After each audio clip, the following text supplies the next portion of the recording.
Hey everyone, welcome to today's Icehouse Podcast. I'm Bryar, the Community Manager at the Icehouse, and today we have Kurt with us, who is the Managing Director of TRACTA, based in the Hawke's Bay, and I've been loving having some conversations with our business owners and leaders in the Hawke's Bay there, so I appreciate you being on the podcast today, Kurt. It means a lot. All right, it's great to be here. Yeah, it's good. And you were on our Owner Manager Programme 42, and I've seen you've been on quite a few of the OMX programs as well. So really looking forward to hearing about your experience on those programs and part of the Icehouse network. You definitely are a big part of the community. But before we dive into that stuff, I'd like to start with some quick fire questions. Is that cool with you? Sure. Awesome. What did you want to be when you grew up, Kurt? I wasn't really too sure personally, but I was told that I had the right personality to be a lawyer or an architect. I'm not sure which one or why they chose those two, because they're quite different roles. Yeah. As far as I was aware, when I was a kid, they both made good money. So that was my initial career path, I thought, or one of the two. So good. That's awesome. Book or podcast you recommend? Oh, so many. Books. I think books, my top two would be Radical Candor by Kim Scott. So really good book on effective people management. And second, of course, which I'm sure many other podcast people have spoken of, which is I actually really rate Leaders Eat Last by Simon Sinek as well. Yeah, great book. So good. Coffee order?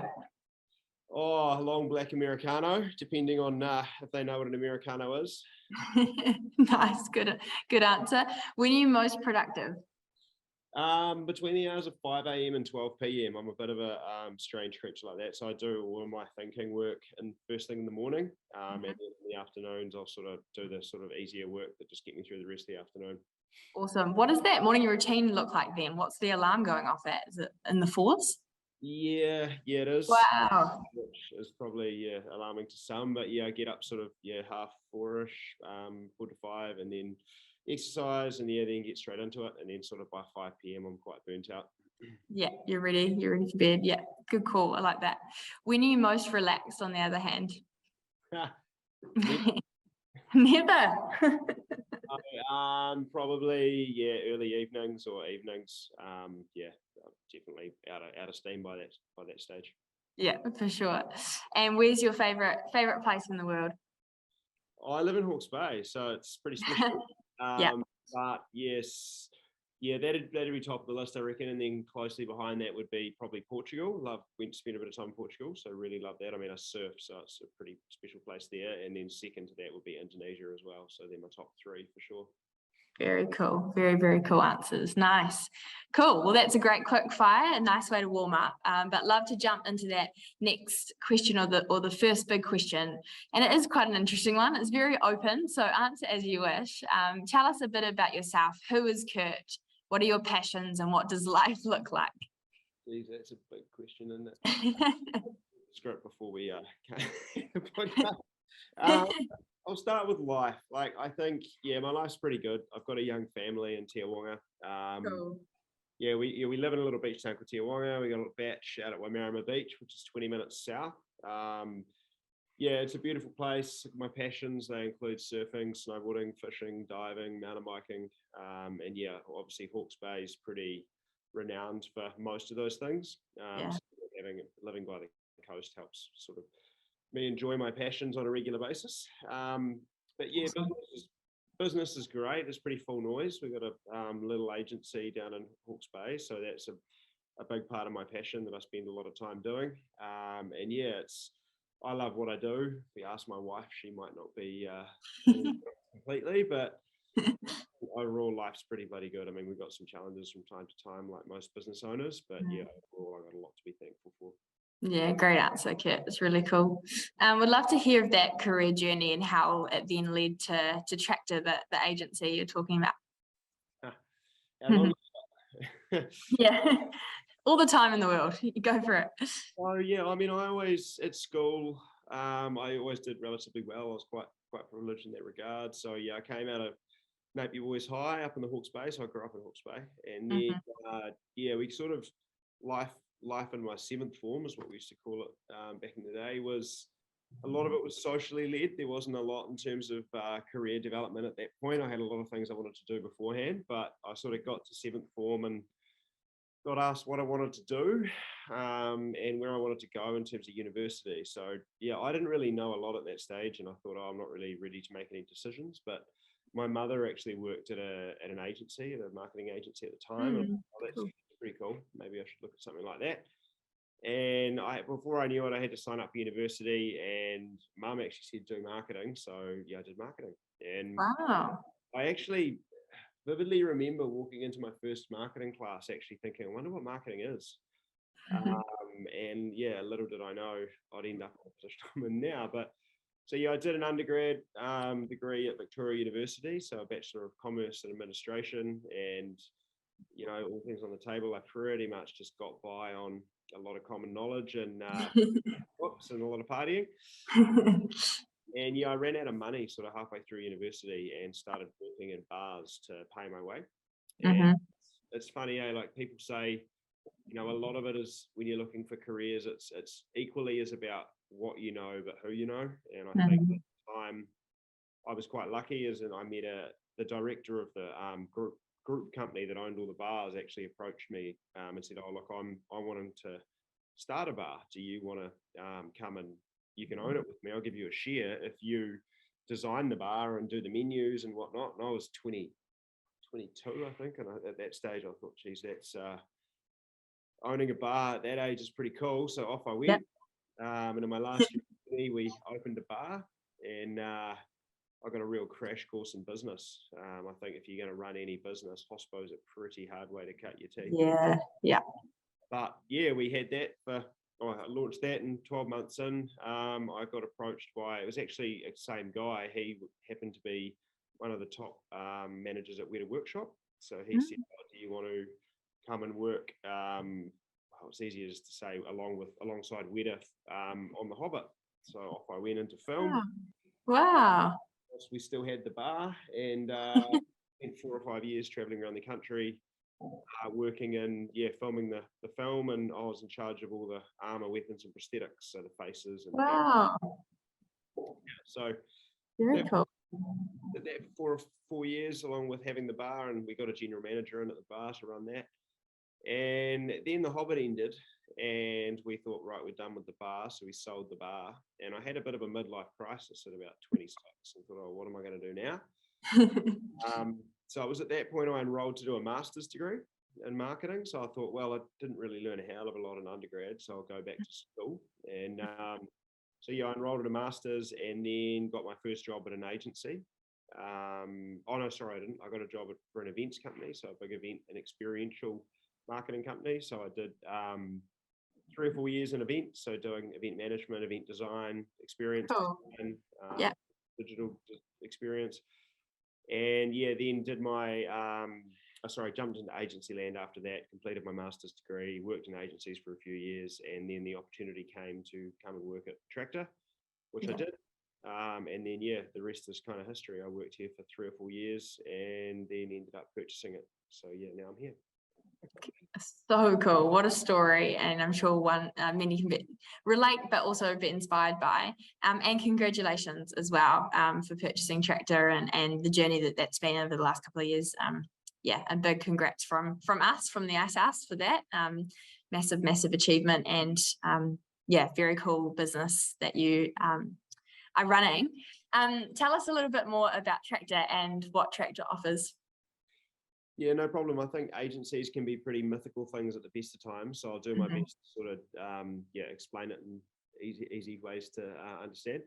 So yeah, we help agribusinesses grow their businesses and brands through marketing, creativity, and communications work. So awesome.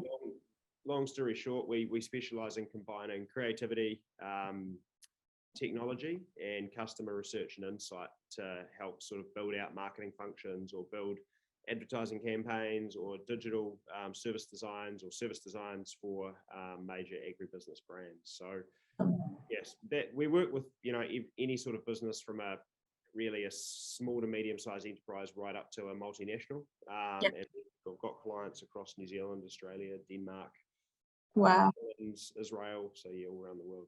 Wow, incredible. And how big's the team now? Good question. 24, I think. 24 Awesome. staff. All based in Hawke's Bay? 20 of them are based in Hawke's Bay. 2 of them are based in Manila in the Philippines. Wow, yeah. 2 are based up in Auckland. Awesome. Cool. Yeah, that's really cool. And so obviously you got, going on a journey, you had a business from quite a young age, and really, like you said, learnt the ropes that way. Obviously quite creative, really enjoyed the agency side of things and the marketing. What's kept you in that industry, and what motivates you every day? What gets you out of bed in the morning? Oh, it's a good question. I think I'm quite a high octane individual, and I think agency life is not for everyone. It's very fast paced. You're forever doing, in any given day, you're doing a range of different things, from building brands to building websites to strategizing with clients on how to best build out the business models. And I really like the diversity, and I like the fast paced way of it. So yeah, that really fuels me. I get bored easily, so it's really good just to change it up and keep it sort of quite dynamic. Yeah, great. That's really cool. That's good to know. You mentioned, there's challenges in any journey. What's been a challenge from your journey, and what did you learn from that? Oh, geez, I could go on for hours, to be honest. The main challenge I bumped into in New Zealand business, I think, was being a young entrepreneur. I think it's like a stigma associated with, to be successful in business, you must sort of be of a certain age. And, it's great to see there's a lot of sort of diversity coming into the workplace and into sort of leadership and entrepreneurship. But sort of back, and I'm not that old, but when I first started, it was very sort of, if you didn't meet the criteria, you weren't taken seriously. So that was sort of the first challenge I faced. Interesting. Yeah, the second was, I think that it's a lot of people look at, when you're an employee, you look at the boss and you think, oh, I'd love to be the boss. And then it's really funny because when you get into a management position or when you get into an ownership position, it's almost like the first day of that role, someone walks up to you and puts a big mirror in your face and says to you, look, this is who you were as an employee. So I think it can be quite a big learning curve, and it certainly was for me. I was not I don't think I was a painful employee, but it's just really interesting when you jump onto the other side and then look back. And I think it's something that a lot of employees can keep in mind as they sort of grow through the ranks into ownership or management positions. Yeah, that's really interesting. With those challenges, did you at all find yourself struggling with imposter syndrome or any of those emotions? Not necessarily. Like I've always been quite a confident person, but I think that it's a tough one, because you find that, like, I think especially with the leadership and the management styles like that, I think there's a big change of guard happening in the way that, who is a successful manager, who is a successful leader. And, a good example of that is, if you read The Real Life MBA by Jack Welch, it was all about top-down, authoritative, laying it out, business, numbers, commercialization.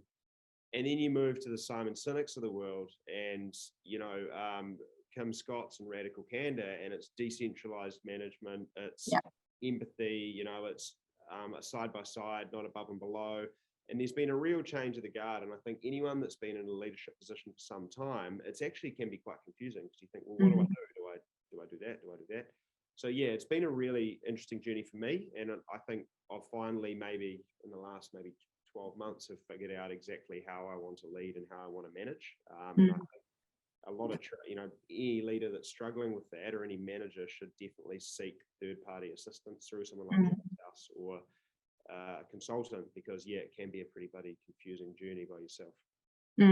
Sorry for digging deeper, but what does that journey look like of finding out a management style that you're happy with? Was there a day you sat down and were like, okay, what type of leader do I want to be? Throw things around, or was it chatting to people? Was there a certain way you got to that idea? From my perspective, I found that one, you need to start by being confident in yourself, and then following from that, you need to sort of adapt, from who you are and your confidence to how you want to lead.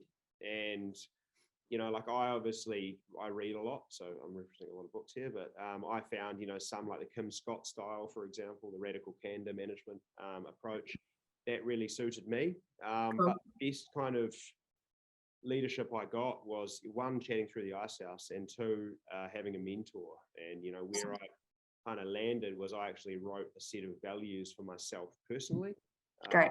how I wanted to lead. And then I make sure that whenever I'm leading, I check, am I living these values? Am I being consistent?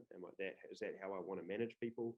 And make sure that I'm not sort of wobbling all over the place, because the one thing I found people always want, or two things, is consistency and direction. If you're lacking any one of those, you struggle. Great advice, Kurt. Yeah, it's awesome. And I think like one of the worst feelings is leaving a situation and going, oh, I wasn't myself in that. I wasn't authentic in me. And so great practical tip to go, okay, take time to set your values as a person and try to lead in those values. Very, very cool. I like that.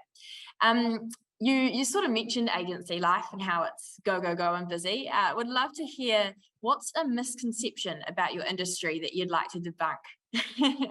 Oh, plenty. The first, and maybe it's not an industry thing, but it's a marketing thing, is that marketing is not all about shouting in sales. It's actually so much more than that. So true. The second is that digital is not the solution for anything, for everything. It's actually not a solution at all. It's just an enabler, and that's sort of some of the things that I talk about. And speaking on the Icehouse, it's like, don't expect digital to solve all your problems, because we get clients coming to us saying, oh, can't we just use digital? So, no, it doesn't work like that. And the third is, and I think the most important from my perspective, is that creativity isn't a fluffy thing. And, I think, and it kind of goes back to this modern day evolution of business. It's the most creative and adaptable businesses that are going to thrive. And I think that creativity isn't just advertising and marketing. Creativity is ingrained in business design. It's ingrained in product design. It's ingrained in, thinking outside of the box when you're solving challenges. And I think a lot of businesses can do really well by embracing creativity, or hiring businesses that specialize in creativity to look at challenges from a different light that they usually look at one way. So that's kind of probably my biggest point. Brilliant. Yeah, really great answer. That's awesome. On the other side of challenges, highlights. What's been a highlight in the journey? And now as a business owner, how do you celebrate success? Look, we've had a number of wins. I think this year particularly for us has been one for the record books. Like we've had a lot of new business wins, some really, really big businesses, and it gives me personally a great degree of pride to, win some of the world's largest companies from little old Hawke's Bay. So I think that's awesome. A big success. We've recently been named finalist in the Effie's Awards, which is a well-recognised awards and international awards. So that's another success. And we celebrate all the time. I mean, we're an agency, and don't mind a beer or two. Our team's pretty social. We've got regular lunch outs. We go out all the time. We recently just had a big event. I think it was last Thursday. So we're not short of celebrations, that's for sure. Which is really cool to hear. Sometimes when I ask that question, it's a reminder, oh crap, I don't actually celebrate enough, or yes, I should be celebrating. But good to hear that celebration is embedded into, what you guys do and the ebbs and flows, which is cool. And yes, some big highlights, especially this year. So congratulations on those. Moving sort of more into the Icehouse and your experience with the Icehouse, how did you hear of the Icehouse initially and the Owner Manager Programme? I first heard of the Owner Manager Programme through a colleague who did the Icehouse, and I was firstly a little skeptical because I'd just come off the back of about 7 years worth of study. True, yeah. As soon as I looked into it, I thought, this looks great. It's a lot more practical, hands-on, great amount of sort of presenters and course leaders, and I think the practicalness of it was the biggest appeal for me. Yeah, very, very cool. I like that. Where am I? Were there any reasons that held you back from starting the journey with the Icehouse initially, other than the fact that you've been studying for 7 years? No, not at all. I think, I actually embraced it by the time it came along, and look forward to starting. So no, not really. Yeah, cool. That's cool to hear. One thing we've heard a little bit, and the Icehouse is working really hard on the diversity in our regions, making sure we're not just Auckland centric. Was that something you thought about when you jumped on the Icehouse? Is, okay, will they be able to understand business from a regional perspective rather than Auckland centric, or did it not really cross your mind? Interested to hear from a business owner in the region. Not at all, actually. Cool. I think we had Kate Delatour here for a start in the Hawke's Bay, so you did have a presence on the ground, but I didn't even speak to Kate. But no, I think what the Icehouse do really well is you've got a clear, I think you still do, clear positioning about focusing on SMEs, and the majority of businesses that are located in the regions are SMEs. So I think that it didn't even cross my mind. I didn't think that was a factor at all. I think there's no limitation to being a regional business and working with the Icehouse. I think it actually helps, if anything. Yeah, totally agree. And I'm sure an agency as well, it's like, agency, you're thinking big, like you said, you're doing business with people all across the world. It doesn't make too much of a difference, which is good to hear. Anything you'd implemented into the business, but also your lifestyle since doing the Owner Manager Programme? Yeah, heaps. I think, what's really good about the Icehouse, and one of the big things I took away from day one, was the 3 circles, you, yourself, and the business. Awesome. And I think that a lot of Kiwi business owners don't separate that. And by pulling that apart, I actually managed to, I still have a pretty bad work-life balance, but I've managed to sort of balance that a little bit better than I had. Yeah. Like some of the workshops we did with the likes of Sven Baker on resilience, from a personal perspective, finance relations. I think, it amazes me the amount of Kiwis that aren't actually that financially literate. And I think, doing things like the finance simulations that we did throughout the courses really, really help from a business perspective. And then finally, and most importantly, I got a lot of respect for Liz, and I think her people management that she teaches, and the sort of frameworks and hacks within that I've definitely adopted in a very big way. So there's definitely a couple of heaps that I've used. So yeah, that's really cool to hear, and also a big fan of Liz, and love being under her management, because I know she then teaches that to so many SMEs across New Zealand as well, and it's a great example for sure. Also, you've attended a lot of our owner exchange programs, which for anyone listening and wondering what is that, it's the programs that happen for alumni of the Owner Manager Programme, different cohort, different group of people coming together, and normally based in Queenstown, which is nice. What value do you find those OMX programs bring to you, Kurt? They give me a pretty big hangover. Thanks for your honesty. I rate them highly. I think that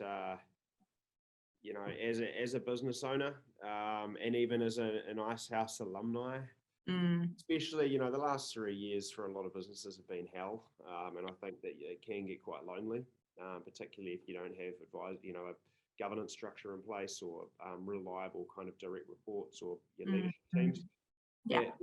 The OMX program was a really good opportunity, and I went to one, and now I think I've been to about 3 or 4, but to reset and come and actually rub shoulders again with people that are in the same position. And the one sort of thing you quickly figure out is any problem you think you're battling with alone, you're not. There's others. I think that block or that course is such a good way just to reconnect. And I always bring like a page full of questions for the guys and the course directors to just bounce off them, and then you also get an update from the likes of Dale and Deb on sort of where the industry and market's at, or country's at, and where we're going. So I place really high value on that OMX, and I think it's a really awesome program, and I think I've already signed up for next year, and I'll probably sign up for the year after too if it was available. Brilliant, Kurt. That's so cool to hear. And yeah, that's a great example of how you are an awesome part of the Icehouse community. And just love hearing alumni that choose to actively stay connected with the Icehouse past their flagship or key program like the Owner Manager Programme. Would you say there's any other ways that you actively stay connected to the community? For the Icehouse community? Yeah, to the Icehouse community. Yeah, like I stay connected to my OM42 group in a few ways. Yep. So I've got a couple of them particularly that Nick from Likeable Labs, we catch up all the time. Awesome. Ben from Wallace Stratton, like there's a bit of a crew of us that, keep in contact regularly. Obviously attend the OMXs.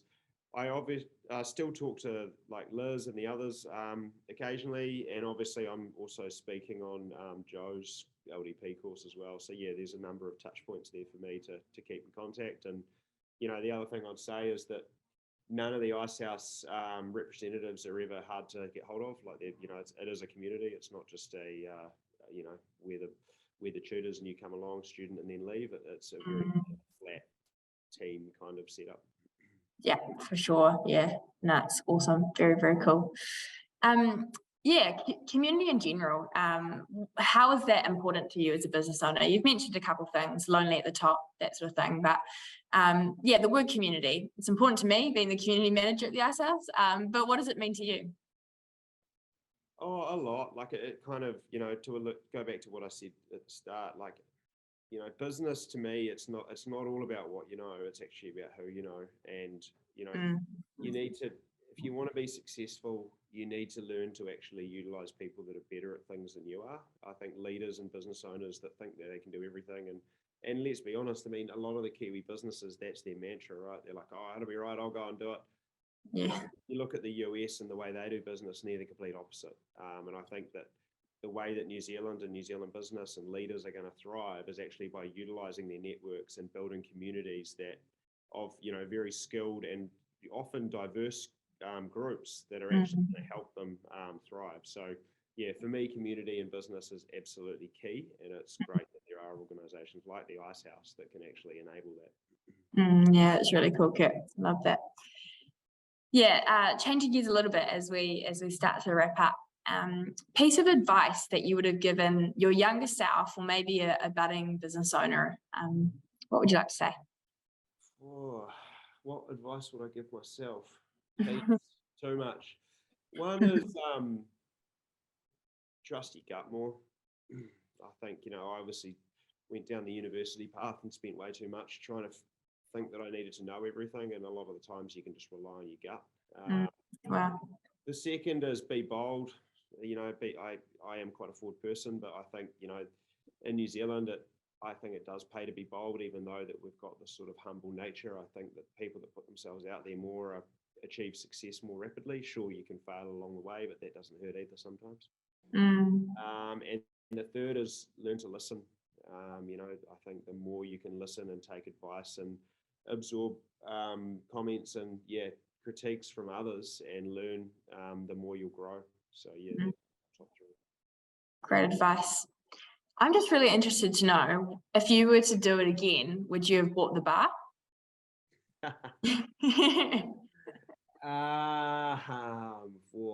Commercially, no. Being between 22 and 26 and being a bar owner was pretty cool. Yes. To be honest, the main benefit that I found with owning that bar was it gave me a real crash course in business, because everything that went wrong, could have gone wrong, went wrong. Yeah, I was going to say it's probably just worth it for here's what the realities of business is. You'll need this later in life. But yeah, very, very cool. I quite like that part of the story. And then that to web workshops. What a transition. I thought that was pretty cool. No, it all links though. It all makes sense to what you're doing now. And I'm personally excited to watch the TRACTA journey unfold. What does the future look like for TRACTA, and what excites you most about that? Oh, it looks pretty bright. Like we're having, as I said, this year's been really, really good. We've still got our challenges, like, trying to grow a strong business in the regions it's definitely got its limitations, but we're trying to break all those at the moment. Awesome. But we're signing on new clients and scaling, and it's our international footprint continues to grow. So as long as we can keep up and manage scale correctly, which is something I learned in the Icehouse. Well, I'll soon find out if I learned correctly, but yeah, we should be good. So overall, I'd say it's a pretty bright future as long as we can manage it. Yeah, so cool. And I know you've got a great team behind you too, Kurt. And really cool to see you being bold and implementing so much from the Icehouse, and just following your gut like you've given the advice to others. So thanks heaps for being on the podcast. I know you're busy, and I really appreciate the time, and we're backing you and all the way, you and the team, and excited to keep seeing you at Icehouse programs and presenting. So thanks heaps, Kurt. Appreciate it. No worries, Bryar. Thanks for having me.